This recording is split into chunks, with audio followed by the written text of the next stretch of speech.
मैं याद करान आया हाँ, लोकी रब नूं भुल्ले बैठे ने, मैं इस वास्ते आया हाँ। और बहुत बार उन्होंने ये बात को इंस्टिल करा कि आपको प्रेयर का कोई बहुत रूल्स रिचुअल्स को फॉलो नहीं करना है। प्रेयर गुरुजी के हिसाब से बहुत सिंपलिस्टिक थी। एक दिन उन्होंने मेरे को बताया, आंख नाक मुंह कान अगे लगे ने, पिछे क्यों नहीं? इस चीज का शुक्राना कर, जो दिता रब ने उस चीज का शुक्राना कर। So it is very simple. जो है, जो प्रभु ने दिया वो उनकी दया, और जो उन्होंने हमें नहीं दिया, जो हम सोचते हैं कि हमारे को ये मिलना चाहिए लेकिन हमें ये नहीं मिला, वो प्रभु की दया, वो भी और वो भी जो चल रहा है। गुरुजी हैड सेड, मैं सृष्टि के फेर विच कभी भी हस्तक्षेप नहीं करता, लेकिन जिहदे उत्ते गुरुआं दी मौज आ जाए तो फिर बस उहदे लेख मिटा के नवे लेख लिखे जाते हैं। तो ये गुरु के ऊपर छोड़ना है। अगर आपने ये बात, ये ज्ञान आपको हो गया कि गुरु जो है वो परमात्मा का अंश है, और यहाँ जो भी आएगा, गुरु जी ने यही बोला कि मेरा मंदिर जो है इतने 12 तीर्थ स्थान का धाम है। ये गुरु जी ने बड़े मंदिर ले जाके हमें बताया। इस मंदिर 12 तीर्थ स्थाना का धाम है। इतने जो आएगा उसकी अरदास कबूल। जहाँ पे भी गुरु की गद्दी लगती है वो गुरु का स्थान बन जाता है, और वो जगह गुरु जी खुद वहां बैठ के उसको एनर्जाइज करते हैं। और हम में से कोई भी भक्त ये शक्ति नहीं रखता कि हम आपको गुरु तक पहुंचाएं। आपका और गुरु जी का जो उनके अल्फाज थे, मेरे नाल डायरेक्ट कनेक्शन रखो। जो मेरे वल एक कदम चल के आंदा है, मैं उदे कोल 100 कदम चल के जाना हाँ। हम जो सेवा अगर अपनी कहीं भी योगदान देते हैं, हम कभी भी गुरु के लिए नहीं, हम अपने लिए करते हैं। वो सेवा का भाव गुरु हमें लगाता है। हम कहीं भी ये लिखवा नहीं सकते अपना पटा कि जी हमने गुरु जी की सेवा करी। वो तो आपकी झोली में उल्टा खुद आ रहा है। जो आपने किया, जैसे मन से आपने किया, वो योगदान आपको वापस मिल रहा है, क्योंकि गुरु जी का यही कहना था कि we are doing it for ourselves, not for him. तो ये हम अपनी कमाई कर रहे हैं, और हम किसी को एक फेवर नहीं कर रहे हैं। ये हम अपने लिए कर रहे हैं, जो भी हम कर रहे हैं। क्योंकि मेरी मदर की शिरडी साईं में बहुत आस्था थी, वो हमेशा यही कहती थी, मैं जगह जगह चित नहीं लगा सकती। गुरु जी ने बहुत प्रेम से ये बात सुनी और कहा, मैं कदों कहना मेरे को आए, उन्होंने क्या घर बैठे होती ब्लेसिंग। बट इसका ये मतलब नहीं है कि आप सबको घर ही बैठना है और मंदिर नहीं जाना है। आप सबको वो पहला कदम उठाना है और गुरु जी के मंदिर जाना है। आपका मेन बेस वही है। आप कहीं भी सत्संग में चले जाइए, वो हमारे सिर मत थे, आप कहीं भी चले जाइए, लेकिन आपका फाइनल जो बेस है और आपका मेन एंड ओनली बेस है, वो गुरु जी का मंदिर है। जो एक जलंधर मंदिर, एक दुगरी मंदिर और एक गुरु जी का खुद स्थापित करा हुआ बड़ा मंदिर, ये आपके जो मेन बेस हैं। आपको कदम वहां लेके जाने हैं अपने, और वहीं पे गुरु जी की ब्लेसिंग्स में आपको लंगर प्रसाद दिया जाएगा, आपको चाय प्रसाद दी जाएगी, जो आपको ग्रहण करना है। मंडे गुरु जी ने सेवा डे के नाम से खोला था। सुबह से लेकर शाम तक मंदिर खुलता है और आप जरूर जाएं, दर्शन कर लें। लेकिन गुरु जी के शब्दों में जो उनके प्रोसेस वाले दिन थे, वो कहते थे, मेरे प्रोसेस वाले दिन उठे आओ। थर्सडे, फ्राइडे, सैटरडे, संडे में से कोई भी आप एक दिन चूज कर लें। वो आपकी श्रद्धा कि आप वीकली जाते हैं, फोर्टनाइटली या मंदिर में आप महीने में एक बारी, वो आपकी अपनी श्रद्धा है।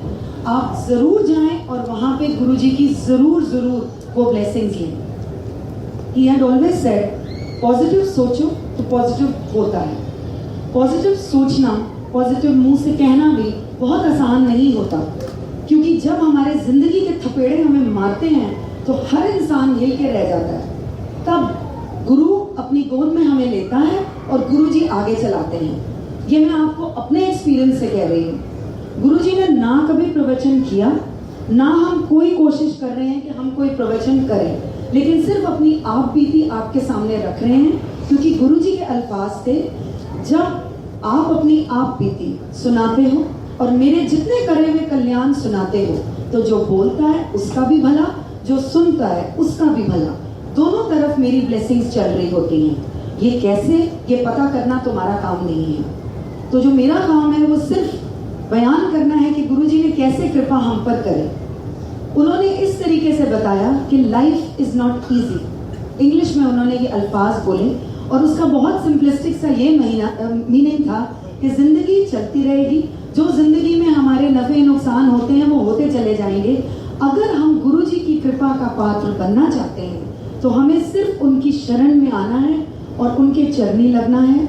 उन्होंने कभी मना नहीं करा कि आपकी कहीं भी आस्था हो आप उसको तोड़ें, चाहे वो आप गुरुद्वारे में रखते हो, गुरबानी में रखते हो या आप किसी भी डेटी में रखते हो। एज लॉन्ग एज आप भगवान पे अपनी आस्था रखते हैं, आप चलते चले जाइए, रास्ता आपका बिल्कुल सही है।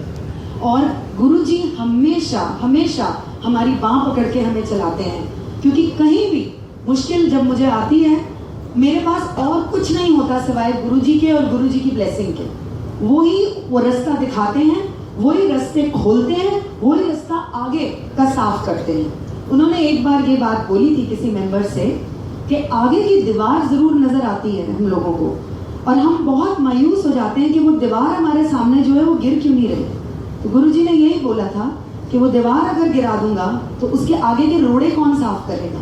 पहले मैं वो रोड़े साफ करता हूँ, फिर मैं तुम्हारी वो दीवार गिराता हूँ ताकि तुम आगे उस पर बहुत आराम से चल पाओ। मेरी जिंदगी में मुझे बताया गया जी मैं तेनू दसांगा, तेनू किए तेरे पैरों तले जमीन खिसक जाएगी। मैंने गुरुजी को हाथ जोड़ दिए और उनको बोला जी मैनू बिल्कुल महाराज दसना ना। मैं देख चुकी थी कि मेरे फादर का लिम्फोमा बिल्कुल क्लियर हो गया था और ये मिरेकल से कोई कम बात नहीं थी हमारे लिए कि मेरे फादर बिल्कुल ठीक ठाक थे, बेटा मेरा बिल्कुल ठीक ठाक था और मेरी टांगों में तो वो दर्द गायब भी हो गई थी, जिसकी वजह से कई बार रातों को मेरी चीखें निकल जाती थी कि घर में सब सो गए हैं लेकिन मैं पेन में तड़प के और इधर से उधर घूम रही होती थी। किसी को वो बात याद नहीं थी जो मेरे ऊपर उस टाइम भी थी। तो जब वो हवा हो गई एकदम से दर्द, तो विश्वास तो अपने आप ही आना हुआ। ये भी गुरुजी की कृपा थी। उन्होंने मुझे बोला 5 साल नो दर्शन, 5 साल जब मैं बुलाऊंगा तब आएगी, किसी को घर में बताएगी नहीं। हुक्म था कि ना मैं किसी से मुंह खोलूंगी, ना मैं किसी को ये बोलूंगी कि गुरुजी का हुक्म था, ना मैं किसी को पूरी डिटेल्स दूंगी। जब 5 साल पूरे हुए और गुरुजी के पास हम आए तब गुरुजी ने बताया कि अब हुक्म है, अब तुम बोल सकते हो और अब तुम जो जो उन्होंने मेरे को बताया उतना मैं बोल सकती हूँ। तो वो बात ये थी कि 5 साल नो दर्शन का जब टाइम था, जब वो पूरा हुआ तो गुरुजी से मन में अरदास करी, गुरुजी बहुत मन करता है थोड़ा एक कोई स्वरूप मैनू मिले, लेकिन मैं किसी को मंगांगी नहीं। तो उस टाइम ऐसे स्वरूप नहीं मिलते थे, इतनी आसानी से गुरुजी के कोई स्वरूप नहीं मिलते थे। तो एक फोटोग्राफ एक मैगजीन में आई, जबकि गुरुजी के अपने हुक्म से कभी भी आप उनके बारे में मीडिया में नहीं दे सकते, ना ही आप किसी न्यूज़पेपर या मैगजीन में उनके बारे में छपवा सकते हैं। तो वो फोटो मैंने बिना किसी को बताए एक पन्ना वो निकाल के और अपने बेड साइड ड्रॉर में रख लिया। एक दिन मेरा सांस खिंच गया, ना मैं ब्रीथ कर पा रही थी ठीक से, ना ही किसी को कुछ बयान करके बता पा रही थी कि क्या हो रहा है। सब इधर उधर भागे, फोन करके सिर्फ हस्बैंड को इतना बोल पाए can't breathe. Mother in law की डेथ हो चुकी थी, सिर्फ मदर को फोन, वो भी बड़ी मुश्किल से किया, टिक टिक टिक फोन करके कांट ब्रीथ। जब तक सब इधर उधर भाग चुके थे, पास के हॉस्पिटल में बेटा गया ऑक्सीजन सिलेंडर लाने, बोला पेशेंट को यहाँ ले आओ, नहीं दिया। नेबर की भागी मेरी डॉटर, इधर उधर घर के मेंबर जो थे वो भाग रहे थे। जब मैं अकेली थी उस कमरे में, मैंने वो बेड साइड ड्रॉर से बहुत मुश्किल से वो गुरुजी की फोटो निकाली और मन में ये ख्याल आया जो गुरुजी ने बहुत साल पहले बताया था, दूर बैठा मेरे कोल कोई नहीं आ सक रहा, मेरी फोटो नाल भी अरदास करे मैं सुनना। जब अंत आंदा है कोई भी घर का मेंबर चाह के भी कम नहीं आएगा, क्योंकि सब इंसान की जूनी में है नहीं, सिर्फ गुरु कम आएगा, गुरु गति देगा, गुरु कम आएगा। उस दिन मैंने फोटो से ये अरदास करी, गुरु जी मुझे सांस नहीं आ रहा। बड़ी अजीब सी सेंसेशन हुई मेरी गर्दन के पीछे और मेरा सांस आया। और उसके बाद सारी फॉर्मेलिटीज घर वालों ने करी, मेरे को हॉस्पिटल लेके गए, नाक पे एक ऑक्सीजन मास्क था। मन में सिर्फ यही ख्याल था कि जब मेरा अंत आया, ना मेरा घर वाला कम आया, ना मेरे माँ प्यो, ना मेरे बच्चे, ना कोई और, सिर्फ मेरा गुरु कम आया। जब गुरु जी के सामने खड़ी थी तो मेरी भी लाइन में बारी आई प्रशांत की, तो मुझे कहते हैं क्यों फिर, ना घर वाला कम आया, ना माँ प्यो, ना बच्चे, ना कोई और, सिर्फ गुरु कम आया, ये तेरी सेकंड लाइफ ऐश।